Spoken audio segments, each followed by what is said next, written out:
Just leave it to me. I know what I need. You'll find if you see. And if you believe, you live and you breathe, you'll find the key. Lifting me, lifting you. Can't go alone, let's do by two. Doing this together, it's me by you. All through the night, all through the night. This is me, this is you. When we get together, we can all pull through. I don't ever wanna stop this groove. Let's get it right. Take it to the Lord, then take it to the grave. Listen to the wise man, tell me what he say. Listen to your heartbeat like it still bleed. A little bit of hope, yeah, it's what we still need. Say a little prayer for the moment. Give what you got, just go in. Can't hold you back if you own it. Live your life like you're chosen. No matter what, I won't let up. It's in my soul, it's in my blood. And I won't take no for an answer. If it don't hurt me, it makes me stronger. No matter what, I won't let up. It's in my soul, it's in my blood. And I won't take it no more. I won't be there. Just leave it to me. I know what I need. You'll find if you see. And if you believe, you live and you breathe, you'll find the key. Know what I need, I know what I need.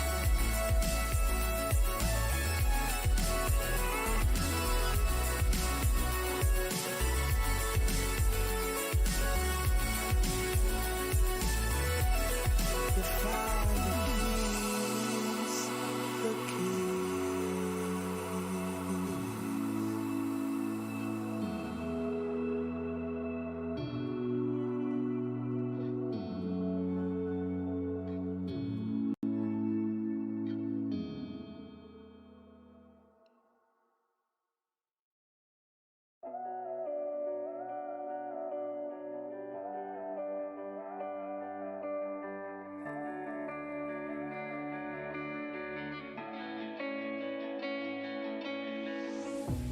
Chasing love in an empty bar. Pour a drink till I make it past. The midnight hour seems to come and go, but I know.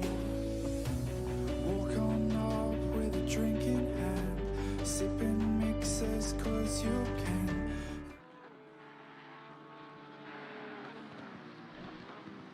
Good evening, ladies and gentlemen, RCI fans, race fans. We are here at the qualifying session for the 6-hour Barcelona race on August 1st here at RCI. I'm joined by three excellent commentators in the box today, as I'll be broadcasting for you. Mike Jones, how are you doing today?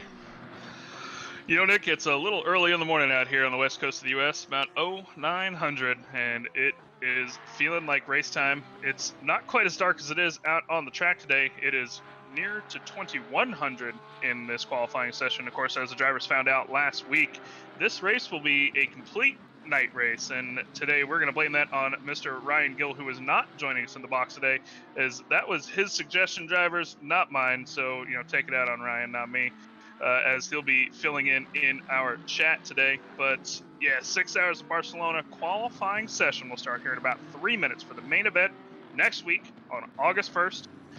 And along with Nick in the box, bringing our camera angles today, we have Jesse Lee and George G. Mac Smith joining me for the commentary today. How you doing, George? Mike, Nick, Jesse, good to be here with you guys. Excited to see this qualifying session, of course. It's a little bit of a different format, so we'll get into that a little bit in just a little bit. But for me, that's the coolest part about this is, these drivers are doing something that they're not used to doing, and then having to do so at night as well. So everything being put to the test, and I'm stoked. 3 minutes to go before we go live with the first stage of this qualifying, and of course we've got Jesse here as well. Yes, indeed, I am here, and I'm going to debate Mike a little bit about his comment about it being really early in the morning. Don't you know it's afternoon here in the United States, so I don't know what's wrong with his clocks necessarily, but either way, it is nighttime here in the sim at Barcelona, And I'm not going to say that Ryan Gill did this, but I am going to say that Mike would have liked it this way either way. So don't let him fool you. This is fantastic, folks. I got 2 words for you. Old school. That's kind of qualifying that we're doing here today. And I can't wait to get it underway because I don't know exactly what to expect here today. Can one of you please fill us in about the sort of schedule we have going for this session? Yeah, absolutely, Jesse. So today we have a 2-stage qualifying that we'll be doing. We have a 30-minute qualifying session that will be a free qualifying session.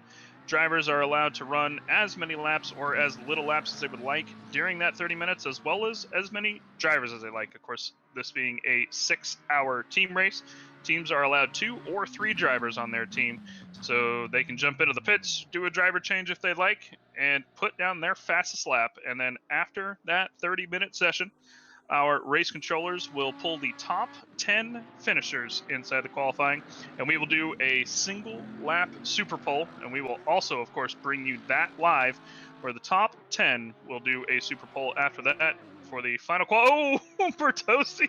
You know, I was doing some laps last night just for the fun of it. I did that like 4 times. I know Nick jumped away from it, but this pit lane is a little dangerous, so it's probably good that Ryan Gill isn't here. Just saying. I think it's funny that you mentioned that because, you know, I was hoping that wouldn't happen too much during the actual race. Luckily, he got it out in free practice, but it is hilarious to see a just deja vu of that happening again. So that is some excellent comedy for our folks out there. Anyway, so as I joke about Ryan, yes, guys, we will have 30 minutes of qualifying, and then the top 10 will come into a Superpole. So, Jesse, that should be our format for the day. And interesting, we've seen some of the AM drivers kind of filter into the top 10 off and on during this practice session.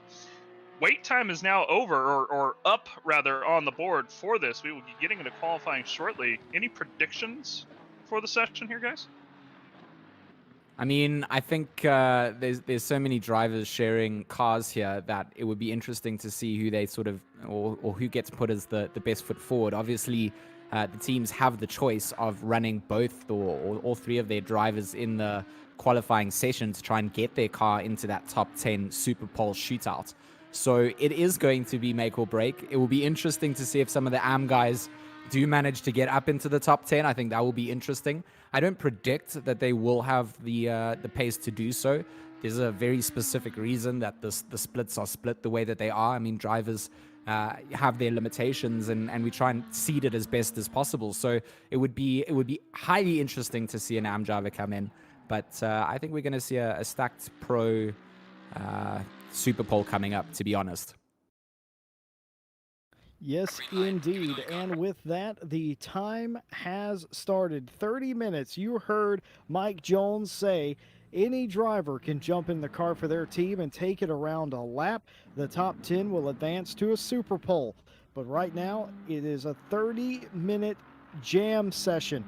Every driver going out on track, or every team, I should say, going out on track, trying to get that early lap in. Of course, you're going to have this is probably about the longest qualifying session we've ever done here at RCI. So you're going to have a lot of bullets in the chamber. You're going to have a lot of chances around here. Just it's all about right now getting a good lap early. And some cars who are coming out of pit road and immediately resetting to pit road, again, perhaps not right with the right fuel load or something to that effect. Guys, one more thing that I'm going to say. You may be asking yourself, why are they streaming a qualifying event that isn't actually a race? Well, folks, I got a statistic for you. Nobody in the history of RCI has ever won a Pro Series race from outside the top 15. And the reason that's important is because that's why we're here today. Likely, you will see the driver that wins, or the team that wins this race, be in that Superpole here in 28 minutes time. Yeah, it's definitely qualifying in an endurance race. Obviously not quite as important as these 60-minute races. You do have 6 hours to make those mistakes. But Jesse is correct. In our history, we have not had a ton of cars, or any cars in a pro session, I don't believe, as Jesse says, finish down the grid and still manage to take the win. I believe at the 12 Hours of Suzuka that we casted not too long back with another community, I believe the first place finisher even qualified in the top 5, if I'm not mistaken, right, Jesse?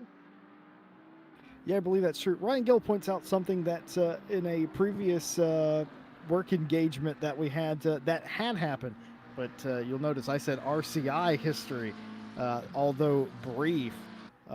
That is still a thing that stands, and it's very important with the caliber of drivers that we have. So I would be looking for really quick drivers to show out here.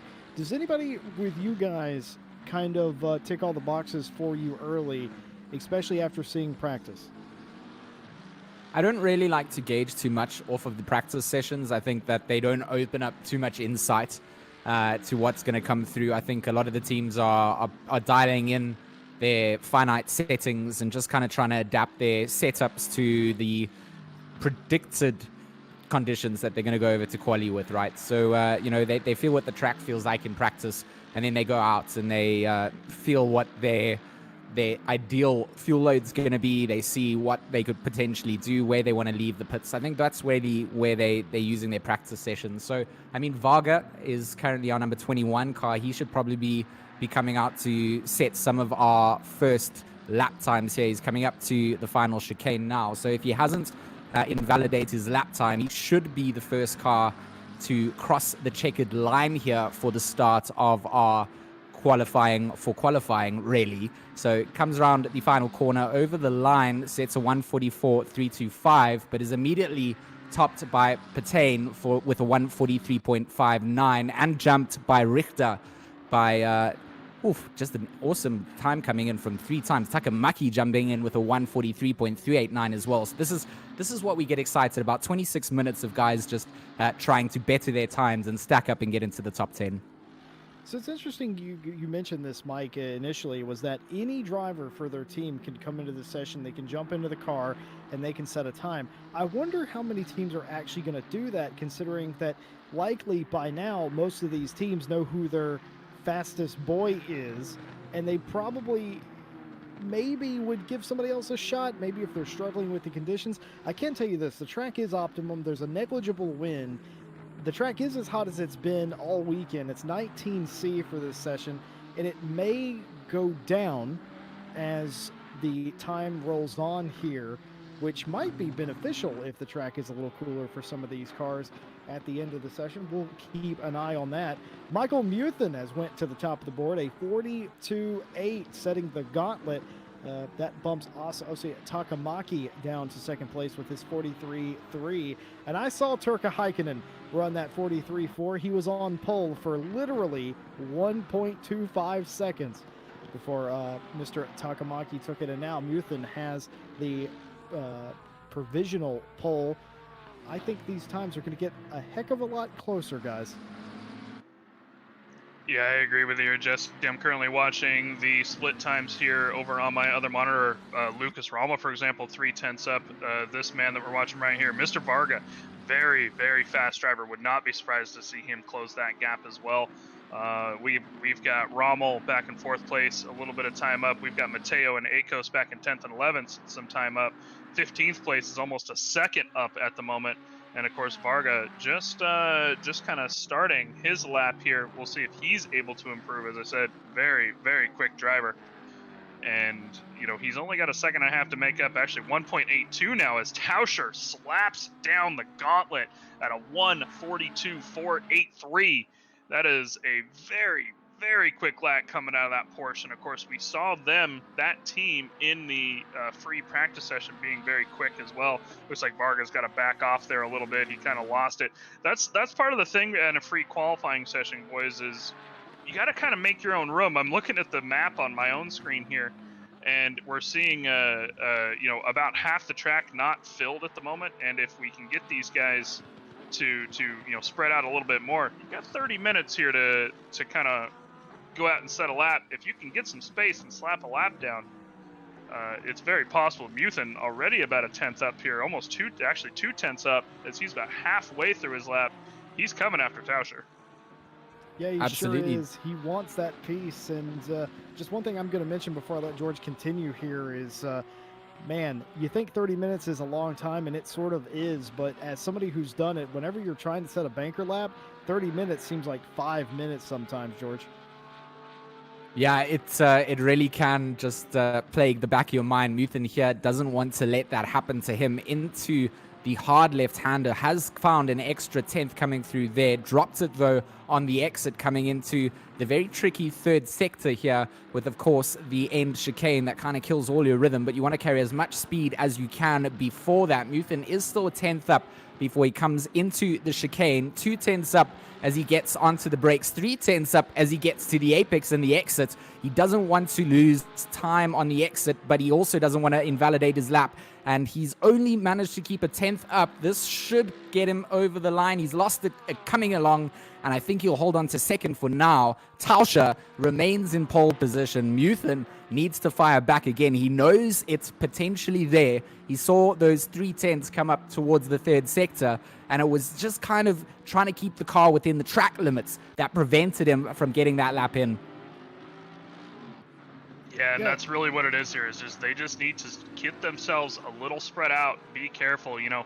Like Jesse said, that 30 minutes can feel very quick in qualifying, but in the end, it is something that you do have, you know, normally 10, 15 minutes in our events here, as we see Gillies come across the line up into 8th place. I believe he was down at 15th before, that 143.3, so improving there as well.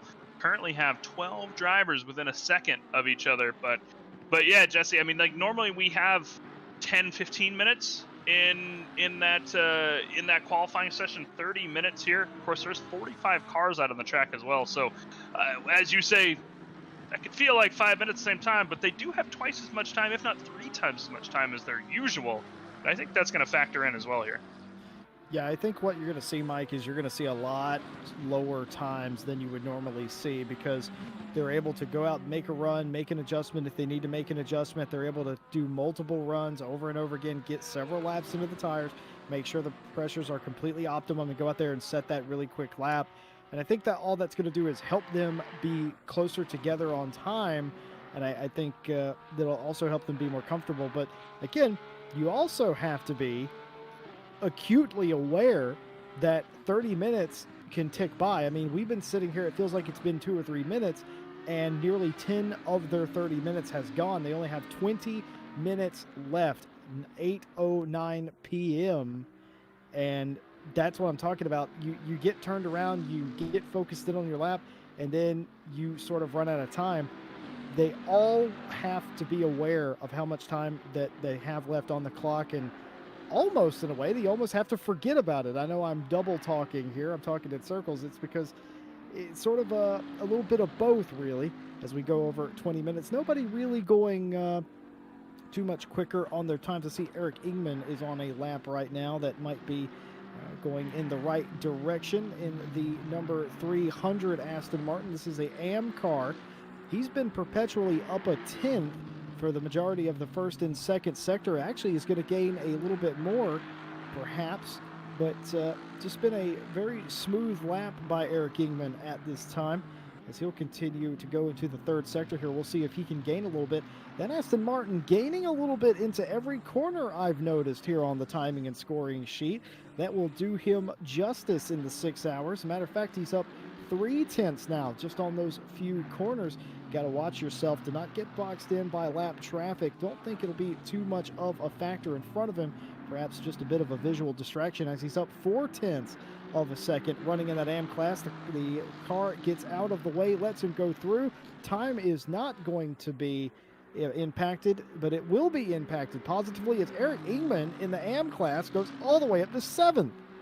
So I might have to eat some humble pie at this stage. 18 minutes left to go. Ingman with an absolute cracker lap coming out in that Aston Martin.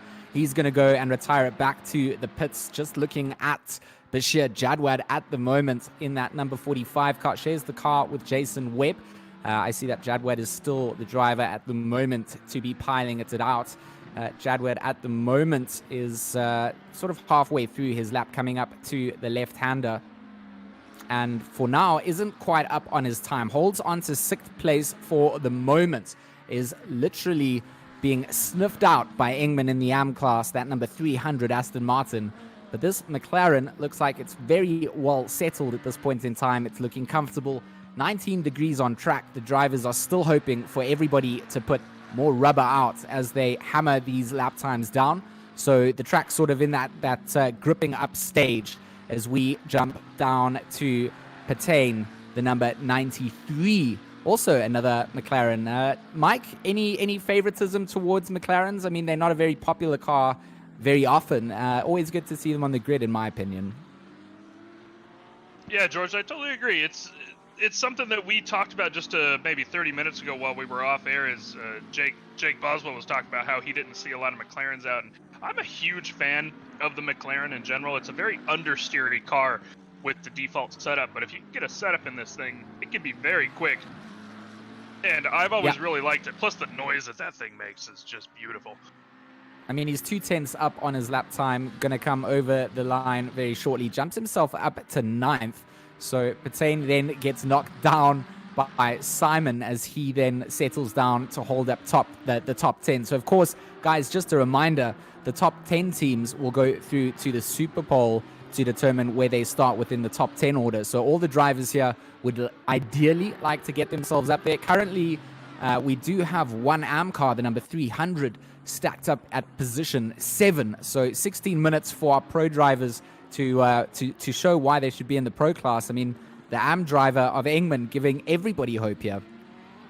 Yeah, we're looking at Berrezzini right here, and we'd be remiss if we didn't mention that he actually took second place from Muthen a few laps ago. He set a 42.660.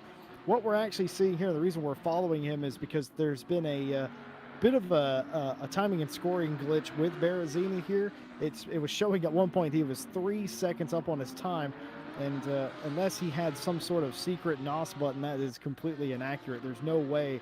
It's still showing he's 2 seconds up on his time, unless I am very much mistaken. There's no way, and it was not indeed a quicker lap. But timing and scoring plays the tricks on us every now and again, but still needed to mention that Berrezzini did get in there for second place. That was a fantastic lap. He ran to slot himself just in front of Muthen at the time, and they run second and third respectively. Looking at Lucas Rommel here. Lucas Rommel's going to be 4th place. He actually set his quickest lap of the session there, 42.984. Good enough to slot him inside the top 5. But guys, absolutely, with half this session left, nobody is safe anywhere. Yeah, absolutely not, Jesse. And, as we kind of perhaps get in a little bit of a lull as I look at the timing board here, a couple people up. A lot of people went down and set their kind of fast laps. There is Berrezzini and Lucas Rommel, both about a 10th or 2 up, but whether they will be able to hold that, we will see. But I believe as we kind of maybe get a little bit of a lull here, Jesse, there was an announcement that you had. Yeah, so we're actually really proud to announce this on behalf of RCI. This is, of course, the qualifying round for the 6 Hour of Barcelona that will be held on the 1st of August. We're pleased to announce we have a title sponsor for that event. AK Informatica has come on board to help sponsor us and RCI's endeavor in the 6 Hour of Barcelona. And in fact, it's a bit more special than that. We have an announcement to make that we'll have a prize to give out as part of a raffle for the drivers and the chat that are all eligible for that prize. More information will be available at a later date involving that, but just right now, RCI would like to thank AK Informatica for sponsoring our 6 Hour Barcelona event, and we look forward to this and future partnerships if and when they come, and that's just exciting. We have something to give away here in this race. I mean, if the race wasn't enough, now we're talking about a raffle prize, guys. Yeah, So Lucas, go ahead. Sorry, I just wanted to say off what Jesse was saying there. Rommel just went and took second place on the qualifying leaderboard. He heard there was a raffle prize. He heard there was a raffle prize. He thinks that the numbers near the top are going to be better. But good news for everybody is that raffles are eligible for everyone. So the 6 hour stream that's taking place is going to obviously have a couple of cool prizes.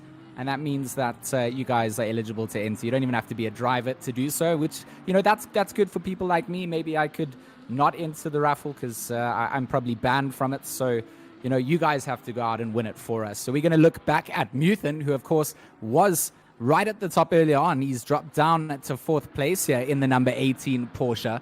And, of course, he's trying to get himself up a little bit. They are secure to make their way through to the Superpole qualifying as it stands. They've got 6 places of buffer that they could be replaced by before they lose their slot. But Muthen, of course, a racing driver, as racing drivers do, 2/10 up coming out of the final sector, going across the line shortly. Will he jump up? He does. He goes up to 2nd place. So Muthen still out here swinging hard. See, this is the sort of thing I'm talking about. Lucas Rommel, who set an incredible lap, that 42.62, he was flying high in 2nd place, and then Michael Muthen comes all the way back to a 42.540, and that slots him back down to 3rd place, just 1 spot above where he was initially. I thought that Rommel had a little more in the tank, and I suspect he might still as well have another 10th or 2 in the bank. But then again, I could probably say that for most of the top 20 here. As we are watching Andreas Simon here, it's currently 13th. He's going to be several tenths up on his lap. This will be good enough for a top 10, I imagine. And where does that slot him? It does into 9th. Look at that. That is what 3/10 gets you. It gets you about 4 to 5 spots. And if anything, it's getting tighter. So as you're able to make up a 10th or 2, all that's going to do is make it really hard for anybody else to slot in front of you, or make it easier, I should say, if you are able to make up some time. We're looking at Jason Webb here in the ATK McLaren. His timing and scoring is showing that he's nearly 1.5 seconds up on his time. I'm unsure how reliable that actually is. I guess we'll see whenever we get to the line, George. Yeah, that could have just been a little timing issue. Could have invalidated the lap and picked up some strange deltas on our side. 2 seconds, 2.3 seconds up on his lap. It's most certainly almost what feels like a timing glitch, unless the man, Jason Webb, very well-known drifter, is going around the track at an insane pace. But yeah, I do believe that he might have invalidated this lap. Needs to try and find a little bit more if he can get their number 45 McLaren up the order a little bit more. But it doesn't really matter when it comes to where you finish in this session. If you're within that top 10, if you're outside that top 10, then it is going to matter. So Jason Webb going to go over the line. It was indeed an invalidated lap, and he's going to go and start his own flyer. Of course, Bashir Jadwad had set their qualifying time, I believe, to set them in 6th place. Barazini, the 1-2-6, is showing that he is up a 10th, coming down through the left-hander, coming down towards... He's got a little bit of traffic in front of him. It's a couple of car lengths ahead, so it shouldn't be too much for him to deal with. But Mike was touching on it earlier. This track map, if you could see like the overview of how many cars are out, is just absolutely insane. Everybody trying to find some space. Everybody trying to get a lap in. Just under 10 minutes to go. This is where the track's going to get itself nice and rubbered in. It's over to optimum. Still 19 degrees. And it really is going to count. Engman, of course, our number 300 AM class leader, has been knocked out of the top 10. He sits in 12th, so hoping that he can find a little bit more. Barazini is 5 tenths up on his lap time. Call that 6 tenths up. Barazini is absolutely flying. He may have also invalidated his lap time, though, because it is starting to show some weird splits. 4th place for the minute. Final corner for Barazini. Is he up on his time? Is this a valid lap? Will he jump up to pole position? If not, he is going to cross in 3rd place. So Barazini crosses the line. That said, George, I'm looking at Tauscher here, and I think he is going to improve on his time just a little bit. He was busting through that 2nd sector. Looks like he picked up maybe about 3/10 through sector 2 and picked up about a 10th and a half overall. So Michael Tauscher in that number 211 Porsche, he was the one that threw the gauntlet down early, and he just threw down his other one. 142.360 coming out from this man today, and I just don't know if anybody's going to touch him today, Jesse. I don't know either, but he must have seen the gauntlet coming from Muthen and Barazini. He decided to go out there and just throw it down, and honestly, it's exactly like Mike Jones just said.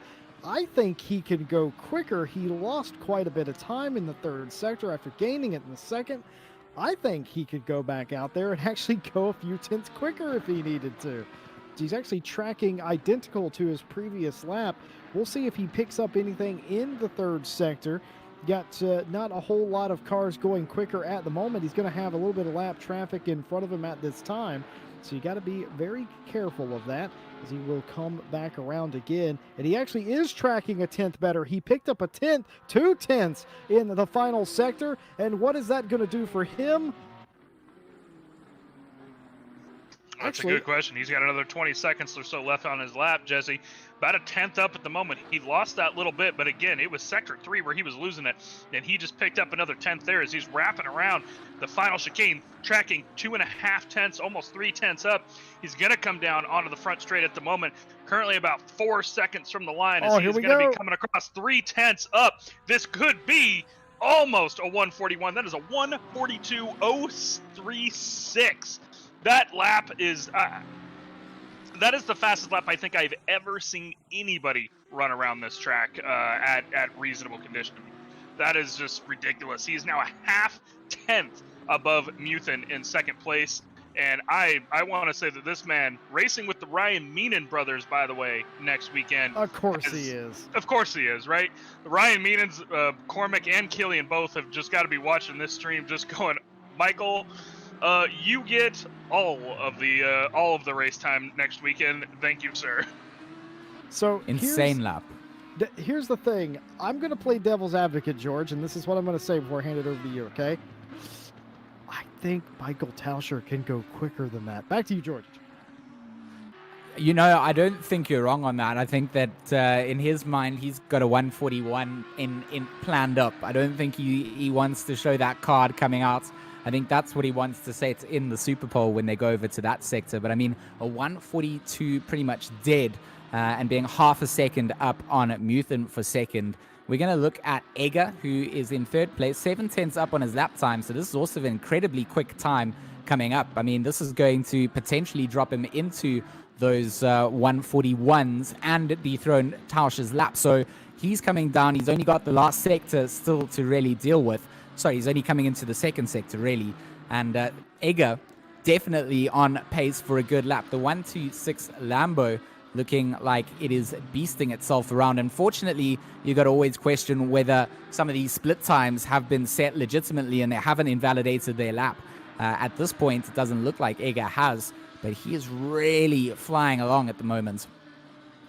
Yeah, I think the broadcasting tools maybe just having a little bit of issues when somebody invalidates their lap. So it's a little hard to track these guys at times. So we apologize, guys. We can really only go off what the tools give us. But that said, Michael Muthen, however, does look like he might be tracking a tenth or two up. I've seen him flash up and on the screen a little bit. I want to say at this point, Egger has indeed invalidated. But of course, we will see as he's coming across the line here very shortly. His fastest lap being a 142.5, and I want to say this is going to be a little bit slower at a 142.6. But that said, 4.5 minutes or so left in qualifying here. That's enough time to throw down about, 3 to 4 more laps? So well, Jason Webb, a couple tenths up as well here. Oh, never mind. Oh, Jason Webb getting all sorts of sideways. He forgot this is not Tokyo Drift. This is, in fact, a GT race, and nearly lost it, but good on him. He was able to save it, but about 4 minutes and some change left, just enough time to get back out there, warm the tires back up, and throw down one more good lap. Get everything you possibly can get. Otherwise, this could all end badly for you. Everybody wanting to get into that top 10 Superpole shootout. Only the top 10 will, of course. And just as on the schedule, I see about 4 or 5 people tracking positively. And Christian Lotta did set a quicker lap, a 42.89. He will be 5th place, as a few other drivers like Gillies, who's in 8th place. Well, he was tracking positively and has lost his 10th or so. he had in the bank. It's so easy, guys, to overdrive your car here. You're trying to get everything out of it, and realistically, you're fastest whenever you're not tense and you're just minding your P's and Q's. You're doing the ABCs of racing, hitting the apex, early throttled on entry, that kind of thing. But it's easy to say that. It's hard to do that. It's hard to get your braking points right and everything, especially when you're trying to make time. All the pressure on the number 93 at the moment. Currently, Walter Patain in 11th place, so risking being cut out of being qualifying or going through to the Superpole for that number 93 McLaren. He's only a 10th off of getting into that top 10, so you can actually feel the pressure mounting there. I mean, we're looking at Andreas Simon, who who was holding down that 10th before. Looking now at Walter Patain, that number 93, still out on track. He knows he's holding down 11th place, does not want to get kicked out, does not want to, not be able to make it through to the Superpole. He's a 10th off of being able to do so. And it looks like at the moment isn't the lap that this is going to be possible on. So Patain, with 2 minutes 20 left on the clock, coming down to where he is now, really is going to have one more lap to see if he can get himself up into 10th place and take it off of Simon, who is currently qualifying in the number 711 Porsche. I absolutely love how when it comes down to knockout qualifying, I've done this only a handful of times, but I love how at the end of the session, we stop talking about who's going for pole for the race. We start talking about who's in 10th. I love that sort of thing. Seen a couple times pop up here of cars that are going a bit faster, one of which is Nicholas Magoni, who you are watching right here come through the final couple sectors. He had a few tenths in it, lost a little bit, but is still overall up on his time. A 10th will do him good and does indeed take 5th place away from Lada, so that slots him into 5th place, making him a little bit more of a safe bet for the Superpole shootout. He will have to be happy with that, and he'll actually get another lap here if he chooses to take it. 1 minute 20 seconds to go. Track temperature has dropped a single degree at 8:28 p.m. in sim time here at Barcelona. Top 10 drivers get to go through to a Superpole qualifying. That'll be a single car run, and if I'm not mistaken, Mr. Jones, that will be 10th place to 1st place, correct? Reverse order.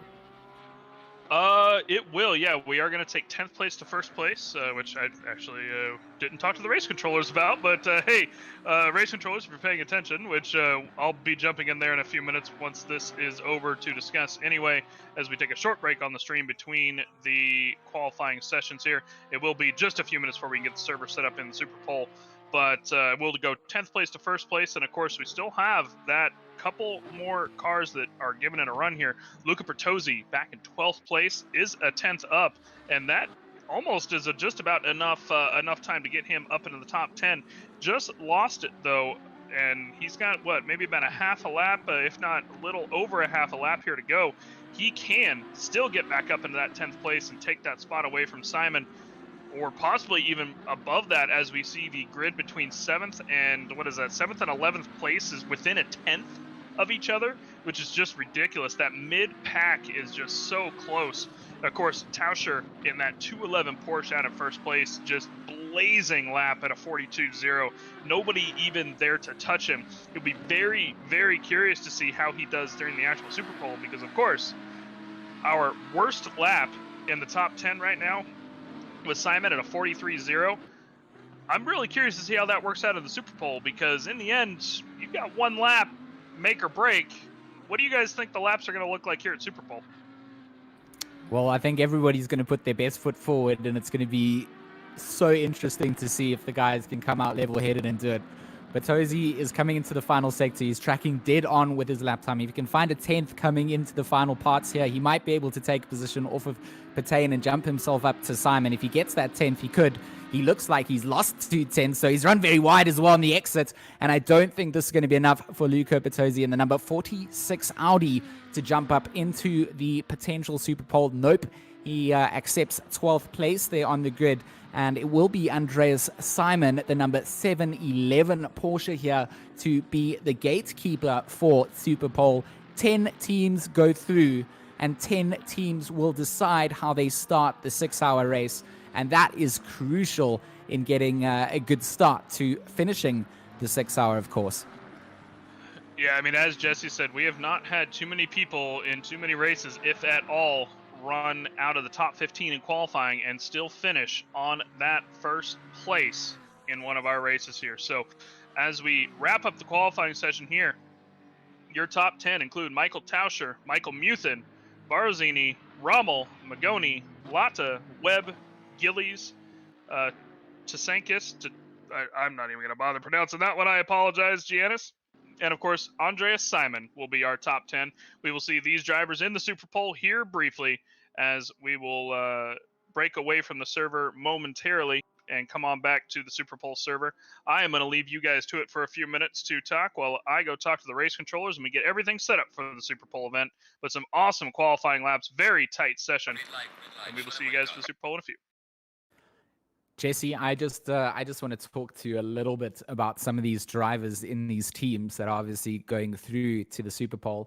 Now, these times were set by either driver in the team, but I mean, Tauscher, Ryan Meenan brothers in pole position, obviously in this first qualifying. Muthen, Thiesing, and Wagner holding down that second place spot. Barzini, Egger, and Berenik in third, Rommel, Lara, and Busselet in fourth, Magoni and Bonningsmoor in fifth, Latta, Hartkemper, and Pfeffer in sixth, Webb and Jadwad in seventh, Gillis, Bacon, and Yee in eighth, Tsanakis, Gerardus, and Agrikatsikas. I mean, that's a tongue twist I've ever seen. In ninth place, Simon, Buchel, and Becker in 10th. So, I mean, just some incredible names coming through in these cars.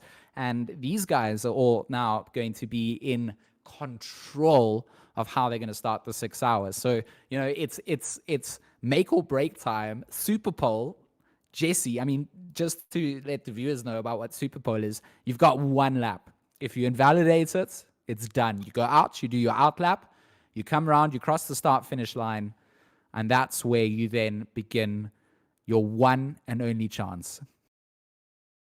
Yeah, that's indeed the case. And honestly, if the Ryan Meenan brothers and Tauscher are working together and they're able to gap the field by a half of a second, go ahead and crown them champions, because I don't think anybody else can stop them. But one more important thing, here in a minute when we come back from this break, we are going to have Superpole. That is the pole for the race. For these top 10 drivers, they've dodged a big hurdle today, and that's guaranteeing a top 10 spot. But just exactly where will they start? We'll be right back with you here at RCI to figure that out after this short break.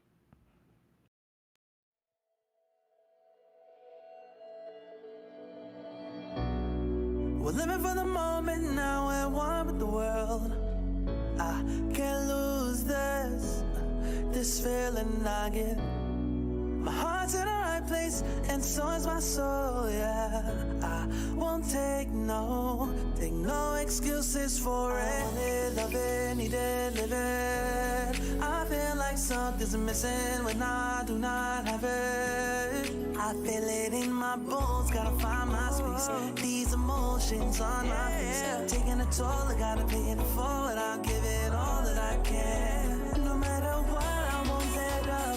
It's in my soul, it's in my blood, and I won't take no for an answer. If it don't hurt me, it makes me stronger. Yeah, no what, I won't let up. It's in my soul, it's in my blood, and I won't take it no more. I won't, baby.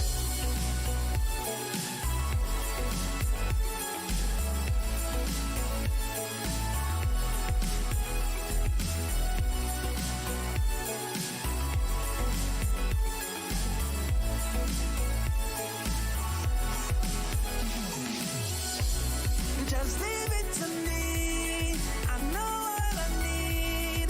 You'll find if you see.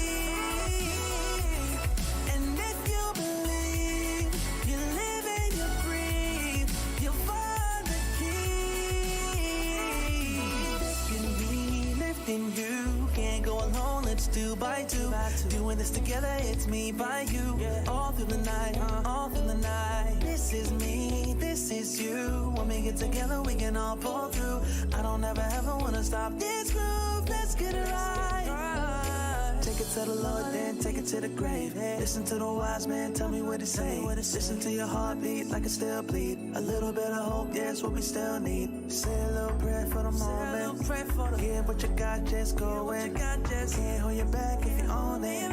Live your life like you're chosen. No matter what, I won't let up. It's in my soul, it's in my blood. And I won't take no for an answer. If it don't hurt me, it makes me stronger. No matter what, I won't let up. It's in my soul, it's in my blood. And I won't take it no more. I won't be there. Just leave it to me. I know what I need. You'll find it, you see. And if you believe, you live and you breathe, you'll find the key. Know what I need, I know what I need.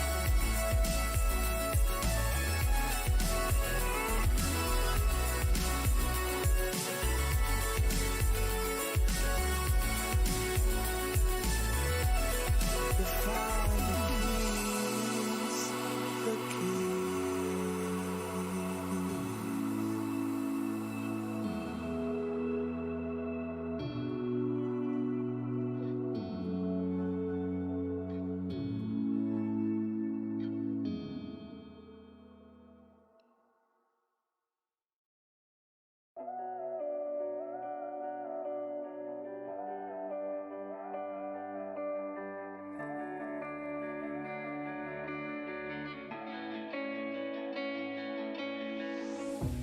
Chasing love in an empty bar.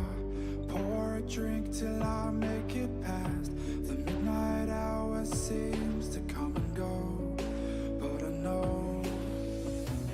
Walk on up with a drink in hand, sipping mixes cause you can. And all the lights begin to switch off. You're chasing the night, holding on for life, feeling the high, chasing the night, chasing the night, chasing the night, chasing the night,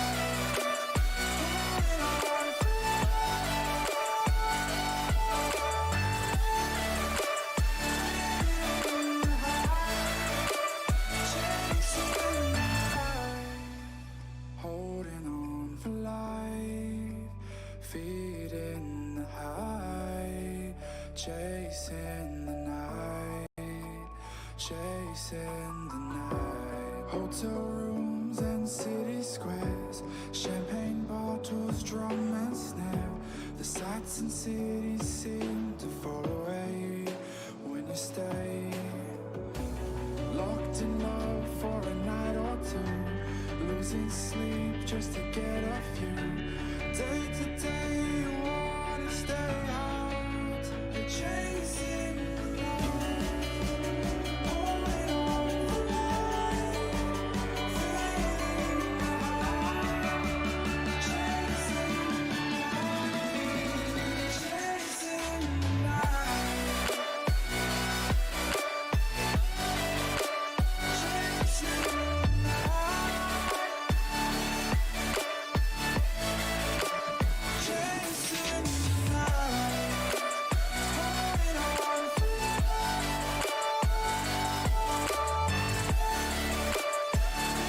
feeling the high, chasing the night, holding on for life, feeling the high, chasing the night, chasing the night.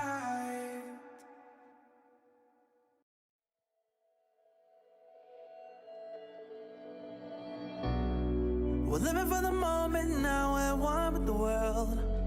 I can't lose this feeling I get. My heart's in the right place, and so is my soul, yeah.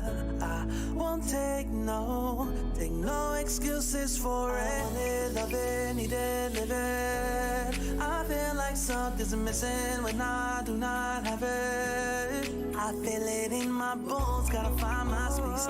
These emotions on my face, taking a toll, I gotta pay it forward. I'll give it all that I can. No matter what, I won't let up. It's in my soul, it's in my blood, and I won't take no for an answer. If it don't hurt me, it makes me stronger. Yeah. What I won't let up. It's in my soul, it's in my blood, and I won't take it no more. I won't be there.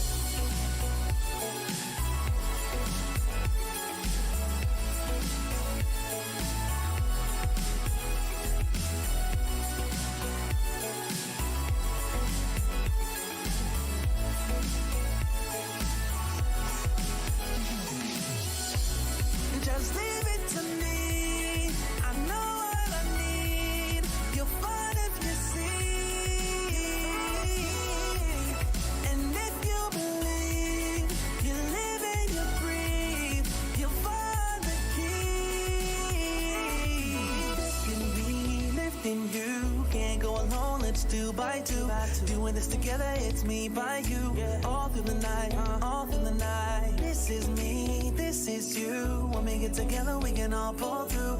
I don't ever wanna stop this groove. Let's get it right. Take it to the Lord, then take it to the grave. Listen to the wise man, tell me what to say. Listen to your heartbeat like it still bleed. A little bit of hope, yes, what we still need. Say a little prayer for the moment. Give what you got, just go in. Can't hold you back if you own it. Live your life like you're chosen. No matter what, I won't let up. It's in my soul, it's in my blood, and I won't take no for an answer. If it don't hurt me, it makes me stronger. Yeah. What I won't let up. It's in my soul, it's in my blood, and I won't take it no more. I won't be there. Just leave it to me. I know what I need. You'll find if you see.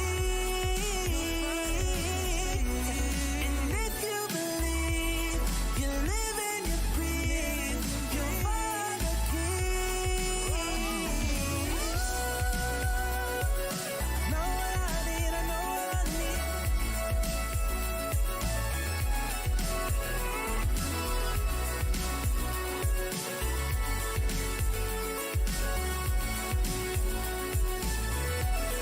You find the key.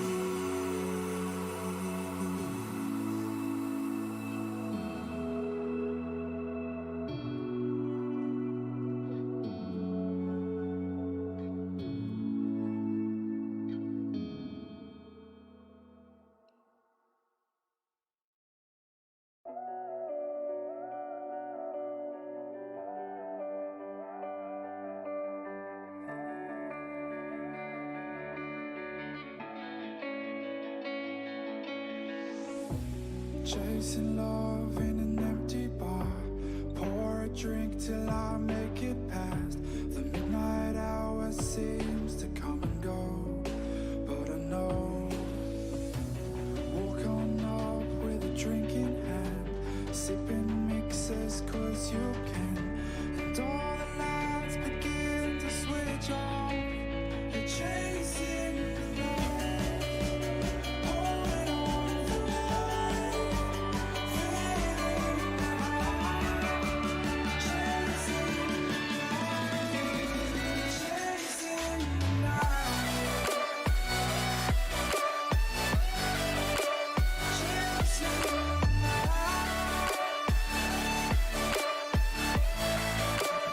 chasing the night, holding on for life,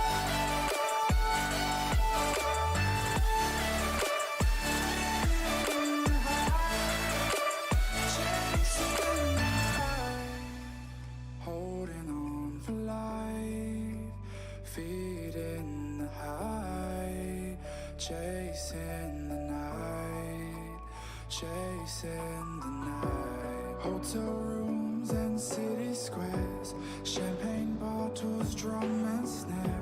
The sights and cities seem to fall away when you stay.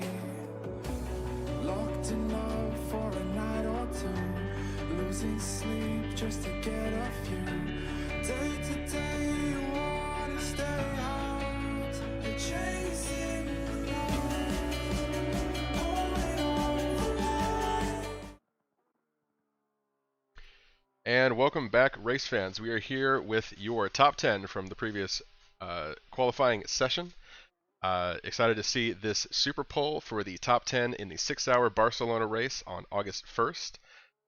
George, what are you thinking so far? This is a really exciting lineup for us.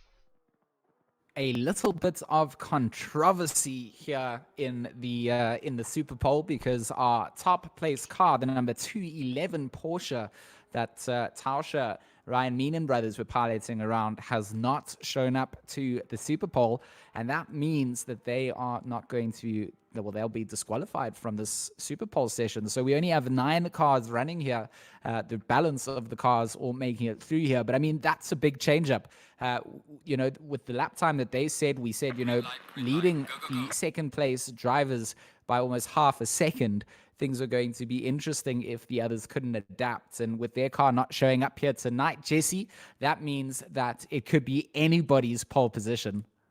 Yeah, you're absolutely right. And if you're literally anybody in the top 10 now, or the top 9, I should say, that little light has to be going off in the back of your head saying that we all have a shot, especially with how close second through about 5th or 6th was. We are going to go in reverse order here. It's going to be a battle for the top 9 at this time, because George mentioned that Tauscher has not come into the Superpole session. That means that they will, I don't know if they'll be put at the back of the grid or 10th. I imagine 10th. But either way, this is a battle for the top 9. Welcome to Superpole here for the 6 hours of Barcelona here at RCI. And glad to have you along with us as we count down the top 10 drivers. We're going to trade off here in the booth, and I get Chromax.org's Andreas Simon in the number 711 Porsche. They were the 10th place driver. They'll start somewhere in the top 9. They're the first to go out and set a lap. This, of course, is their out lap, and quite frankly, I don't know exactly what to imagine when we get to the pointy side of the grid. I just know that some of these guys that barely qualified in the top 10, they may be able to surprise you a little bit. Yeah, absolutely, Jesse. I mean, I'm really curious to see how these guys throw their laps down as we kind of wrap up the laps here. Also, I just had the 211 car message me, said that he actually was having some issues, and that's why he is not in the Superpole session. So he will indeed be starting in the 10th place for the race, which is unfortunate for him, because of course Tauscher really threw down a quick lap, you know, almost 4 or 5 tenths ahead of everybody for the session. But we are going to see these 9 drivers go around the track for one hot lap during this race. Here comes Andreas Simon across the line to start his hot lap, George. So Simon here in the number 711. They did manage to do a 1:43.065 to get themselves into the Superpole. Hard on the anchors for turn 1, but still trying to carry as much momentum as you can. But this sort of complex of corners is all about setting yourself up for this big left or big right-hander. It really does understeer the car if you're not careful and you really want to get the power down as early as possible. So Simon here is now going to slam on the brakes again for that right-hander. He's trying to do his absolute best, but at the same time, keep that car between those white lines and on the black stuff, because he needs to make sure that this lap counts. If he does make a mistake, he needs to make sure that he gets a lap in there as well. He wants to try and set himself up as best as he can. And of course, this is him taking one for the team. He's got to feel all the pressure on his shoulders as his teammates have handed the car over to him. So Bichelle and Becker will be looking on, as will we, as he comes down to the end of the long back stretch to, again, get onto the brakes for a tricky left-hander, and this last and final sector can be oh so difficult. Of course, the chicane coming up, and it's all about setting yourself up. A big blind right-hander approaches before that chicane, and Simon here tracking to look like he's still on for a lap that will be valid. Of course, remember that 143.065, what they managed to do in the 30 minutes of qualifying. Here it is the Superpole, though. He is about to go across the line. We're going to see our first time on the board, and that's going to be a 143.5, so just 5/10 off what they were able to do in that first qualifying session, and a great lap to start out with. Yeah, absolute blazing lap coming out. 143.5, not bad for a single hot lap, considering that you likely won't see the tires be quite as hot. But that is Andre Simon for Chromex Racing. First time on the Superpole here, and we are now switched over to Giannis. I apologize, I'm not going to try to pronounce your last name and butcher it there, Giannis, but he is in the number 15 Porsche for TF Racing here, Jesse. Yeah, I think that's Giannis Taknis, actually, for the TF Racing team. They were the 9th fastest car. They will likely be somewhere in the top 9 because of this, but just like George said earlier, all the pressure in the world on one man's shoulders here. One shot, one opportunity. Don't miss your chance, as a very famous rapper once said. And it's all on this particular man's shoulders for their effort. I already have to be sort of excited if you got to believe that they're already in the top 10, but just how far up the grid can they get? Some surprises abound, most certainly, but to piggyback on George's comment that he made, incredibly important that you don't go 0 to 0 here and invalidate your lap. How embarrassing would that be to have all these positions up for grabs and to go ahead and do something as simple as invalidate your lap? I don't really think we're going to see any of that today, but what times can we possibly see? You see most of the drivers, despite the different drivetrains, using just about the same line around here. I'm sure some of the front engine cars, we may see a bit of a different line, but you see here Taknis trying to get as close to the curbs without going over the sausage as he possibly can. He's going to come around and see what his effort has given him to the line. That is going to slot him into second place, a 43.54. That does not best Simon's time of a 43.51, and that will put him at the bottom of the table currently. Yeah, just slightly. I mean, he is under a half a tenth off of that second place. And of course, now we go over to the car 125, Alistar Gillies in the SRJ Motorsports Porsche. This guy ran a 143.0 in the qualifying session as well, which was just about equal to our last two drivers we saw a lap here, George. Yeah, so right now it's all about getting the car around the circuits and making sure that this is not going to be the first car in the lineup not to set a lap, as of course both drivers ahead have managed to set valid laps. Anyone who sets or invalidates their lap will immediately drop down to 9th position. So the pressure kind of builds up as drivers go around the circuits and manage to get lap times done in time. So Alistair Gillis here, the number 125 SRJ Motorsport Porsche, coming round the right-hander down the back stretch. And of course, time to wind through the engine. This is going to be a lap that needs to count. And of course, Gillis here going to be doing everything he can to make sure that this is where things go. And as he's kind of wrapping around to the third sector here, of course, this man put down a 143.0 in his qualifying time in the 30-minute session that we just had. He'll be coming out of the last corner here shortly. We're going to see what kind of lap he can put down here. Can he jump up ahead of Simon in that early 143 times? He will not actually, not a fantastic lap coming out of Gillies for this. Just over a 144.4, about almost 5.5 tenths back from the next, from Simon. I apologize. As we now go over to our first and only McLaren in the top 10 here. Car number 45, Bashir Jadwat for ATK Racing. Yeah, Bashir Jadwat is going to be trying to make McLaren proud here as he starts his one and only flying lap.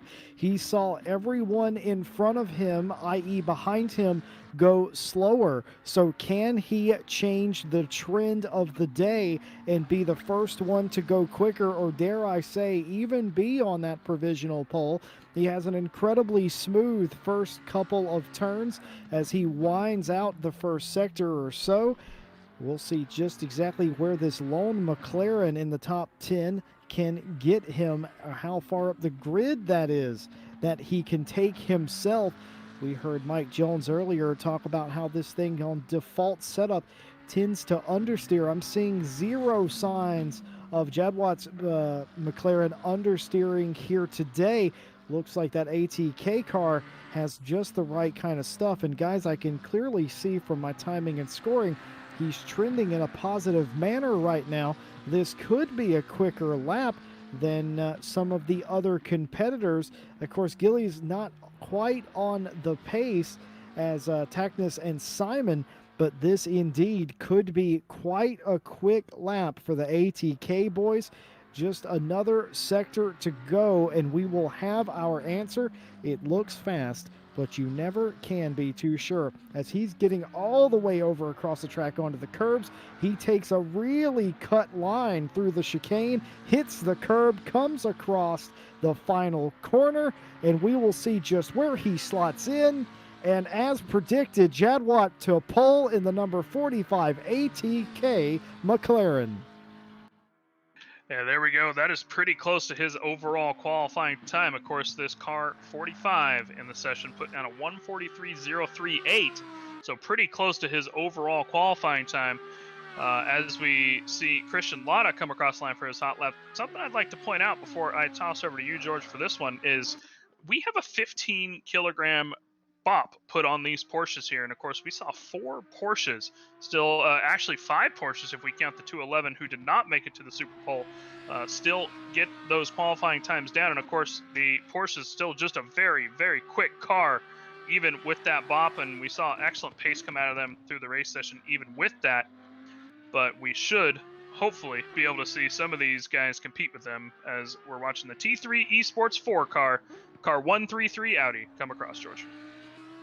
Yeah, so Lata looking like he's doing an okay job at the moment. Looked like he struggled a little bit going in through T4 just as he came under the bridge. Looked like he had to correct his line coming through. So may have lost the 10th or so there, but once again getting control of his Audi and looking very good and settled through the fast right-hander, carrying as much pace as he can. The number 133 in the Dayglow green rushes down towards the fast left-hander to begin the difficult third sector. We'll say it again. It is most certainly make or break for these guys. Our lone Audi in the sea of Porsches here, and of course dabbled with a lonely Ferrari, Lamborghini, and McLaren. But this is the Audi representative coming in through the chicane. A nice and clean line, not getting onto the curbs, trying to not unsettle himself. Looked like he ran decently wide to carry the speed through. Needs to keep it on the black stuff. Can run a little bit wide through there. Lata will be our new pole sitter, 142.9 coming out. So a phenomenal pace coming out from the number 133 car, 142.894, what they were able to do in quali before this. So a 10th off in their Superpole lap. Phenomenal stuff from the Audi competitor. Yeah, George, hardly even a 10th off, even 6/100ths of a lap off of that 30-minute qualifying time, which is just excellent for these guys. Really happy to see these guys throw down some laps in a Superpole fashion. Of course, last time we ran a Superpole, everybody brought it as hard as they could. We do not expect these guys to give any quarter, no matter where they're at. Of course, these are racing drivers, as you like to say, Jesse. And Nicholas Magoni here in the Wheelspin Esport 521 Porsche, sure, hopefully will be one of those guys. Well, you guys mentioned earlier the sea of Porsches, and I can tell you one thing. These Porsches are looking for a lockout of the front row, maybe even the second row, Can they do it? We don't know. All we know is that Nicholas Magoni in the Wheelspin Esport car is hoping to do everything but that. He doesn't want any wheel spin. He wants ultimate traction. Just look how planted he is in the hairpin. It looks like he's driving around here in slow motion. And just like Jeremy Clarkson once theorized, a lot of times when it looks slow, it's actually really fast, as you see him come up through the S's there, taking all of the curb that you possibly can take. A little bit of a wiggle now getting onto the straightaway, showing you just how hard he's pushing his Dayglow Porsche. The 5-2-1 rumbles around here and starts to enter the third sector. I'm not entirely sure where he's going to filter out. Does he have a lap faster than a 42.96? We're just a few corners away from finding out, as he gets all the way to the left side as he cuts down into this particular section with the chicane, and he gets onto the curb ever so slightly, doesn't run too wide, touches the inside curb and onto the front straightaway. Where does Magoni slip in? He's going to go all the way to pole with a 42.87. That does pole by nearly an entire tenth as times continue to tumble, guys, and get closer. Yeah, they are coming and coming. And of course, our next driver on the grid is Lucas Rommel. And this is the man who put down a lap that was almost 2/10 faster than the rest of these drivers so far. The drivers we watched so far in the 30 minutes of qualifying were only maybe about a tenth and a half apart. Rommel 2/10 ahead of Magoni himself. And of course, Rommel known for being a very, very quick driver around here that, George, of all people, I believe you are very familiar with the Wee Shite.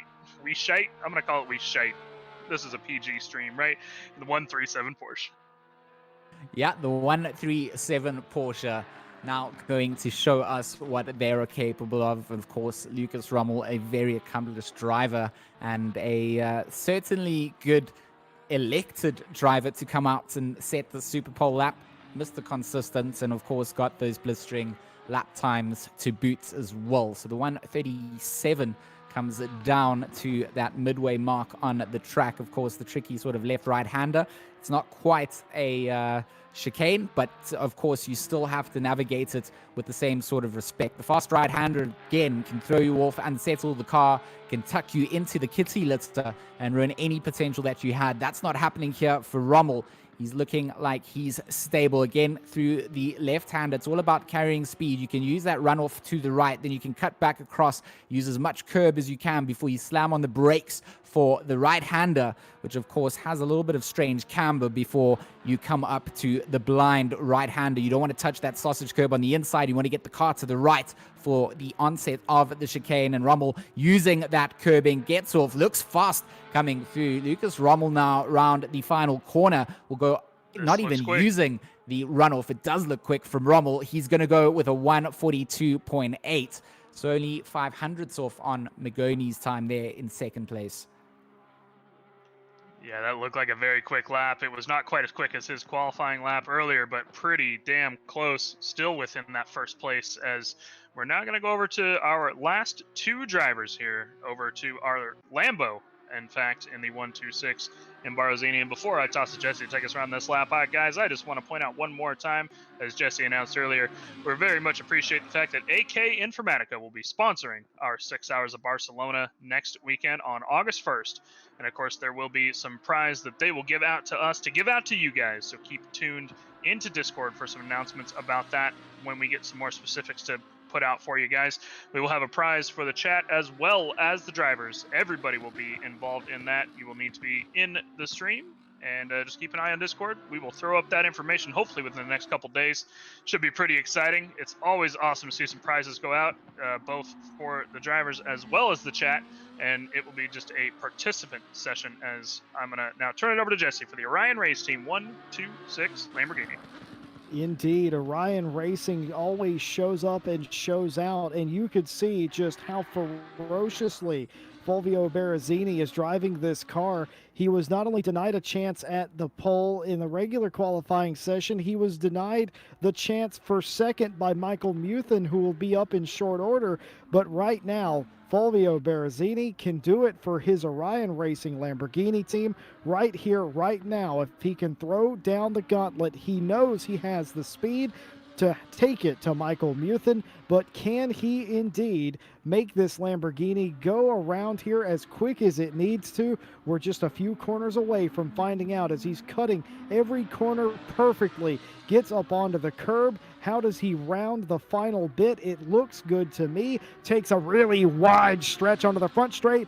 And what does he do? It hasn't been good enough, not even by a long shot. 42.97 slots Fulvio Berrezzini into fourth place, and it's all gone wrong for him. But I tell you one thing, this might be what Muthen needs. Yeah, very possibly. And of course, Muthen coming up in second place in our overall qualifying session a little bit ago. His lap time of 1:42.540. Of course, Berrezzini being the only other one in that 0.5 mark at a 5.64. So we will see if this man can take it down into that 0.5. And again, this will be our last driver for the Superpole, as our first place finisher, Michael Tauscher, racing with the Ryan Meenans next weekend, had some issues and had to kind of dip out of the Superpole and secede down to 10th overall place for the qualifying.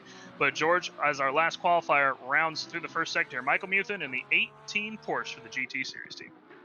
Michael Muthen has it all on his shoulders, and he's got it all in his control too, but it could all go to the loss as well as he comes through the back end of T5. Of course, everybody ahead of him has set a time.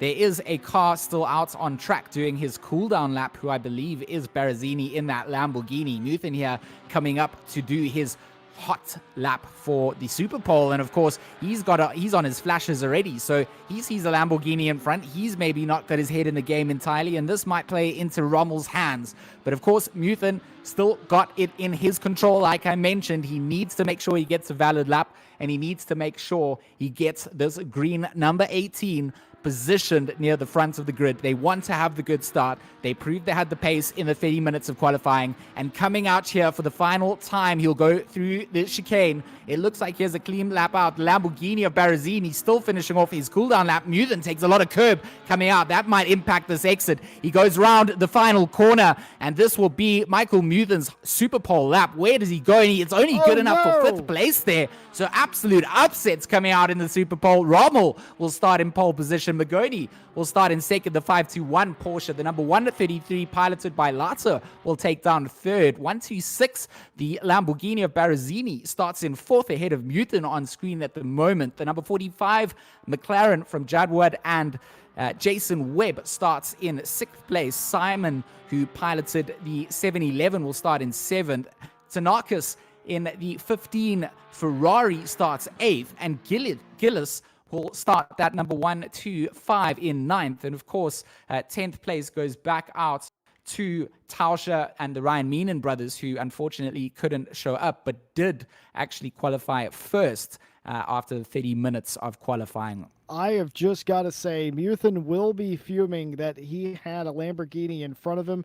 Perhaps didn't affect him aerodynamically, but perhaps affected him mentally there a little bit. He will be fuming and will almost certainly take that fire with his team into the race. But what a day for Lucas Rommel. Was fourth in the 30-minute Q session, got themselves locked into the Superpole, and surprising everybody, puts that 1-3 7 Porsche on the pole from fourth place in the regular qualifying. They will absolutely be thrilled by that.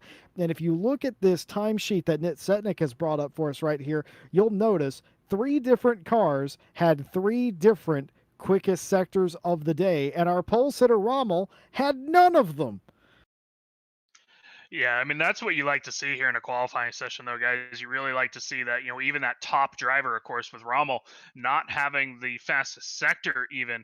That was just fantastic of these guys. And, of course, those Porsches taking 1-2 with the 15 kg penalty that you can see there on the right as well. We all know these Porsches can really throw down some hot laps. Of course, over the course of a 65-minute stint, they will definitely lose a little bit of that time, but the Porsche's dominating the overall qualifying here. We've got Porsche in P1, P2, P5, P7, P9, and P10 once you factor in the 211 car of Tauscher and the Ryan Meenans as well. But I'm happy to see the Audi and the Lambo in third and fourth place down the second row.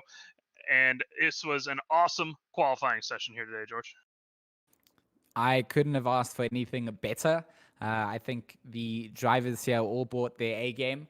Of course, there were some incidents out on track in that final lap that, will probably be contested by the man that could not go and top his pole time, and Rommel will be the man smiling the most. But, overall, a couple of upsets, and that's what we like to see as well. You don't want to come through and see the same drivers who were qualified before stack up. There needed to be some kind of an upset, and it looks like there was, in terms of two of our drivers didn't better their times, and it's all down to that consistency, what you can do on the day, what you can do for that one lap, and that's why Superpole is cool. I absolutely loved that. I loved everything about that. We should do more Superpole, but guys, Tauscher and the Ryan Meenan brothers, and this is my way too early prediction, they're still going to win this race next week. Any other predictions? Ooh, it's going to be rough. I mean, like, I'm going to be honest. The Ryan Meenan brothers, I think, with Tauscher, very well could be a very, very competitive car. And of course, we've got Lucas Rommel in that 137 Porsche as well. These guys, very competitive drivers. It's going to be hard to tell because we've got, looking at the pre-qualifying session last week, we have a lot of drivers that can be very quick around this. And of course, in a 6 hour, it really doesn't matter necessarily how quick you are at times. These endurance races, anything over about 3 hours or so, you start pushing out of that range of one small mistake can cost you, say, 90 seconds in the pits, if not a little bit more of repair and damage or something, and that can throw your whole race off. But then again, maybe somebody else has that problem as well, and who knows, guys? I mean, this could be anything can happen with an endurance race. Yeah, The you endurance are side of absolutely correct. Sir, go ahead, George. Yeah, the endurance side of things. I mean, we just saw the top 10 here. We're going to have multiple cars. We're going to have mixed classes coming through, pros and pro-ams, or sorry, the AM splits as well. It's literally going to be incredibly fun. And 6 hours means that anything can happen to anyone. And just having the Superpole to start things off was cool. That's just a little take on a different way to do something. I mean, getting one lap to set your car position for where you guys are then going to race for 6 hours. I think that the guys that didn't start within the top 10 aren't going to be too sad. They're just going to, go back to the drawing board and say, you know what, we start in 11th now, wherever it was, and we make our way through. So Superpole was great. I can't wait for the 6 hour. I'm absolutely hyped. Absolutely, and of course, next week we will be here bright and early for me here in the U.S. and Nick. We will be here Saturday. Of course, 2 teams will have commentators. Will be bringing you, I believe, if I am not mistaken, Mr. Nick Setnick, Mr. Jesse Lee, and me will be taking the first session with George G. Mac Smith, Ryan Gill, and potential. I don't think we've locked in that third commentator yet. We might have a special guest commentator with you guys next week. If not, we will have a third commentator in there with you guys regardless for the back half. And of course, guys, make sure to stay tuned to Discord for our AK Informatica sponsored event prize that we will give out to the chat as well as the drivers next week. Really appreciate you guys tuning into the qualifying session this week. And we will go ahead and leave you with that and be back next weekend. Have a good rest of your week.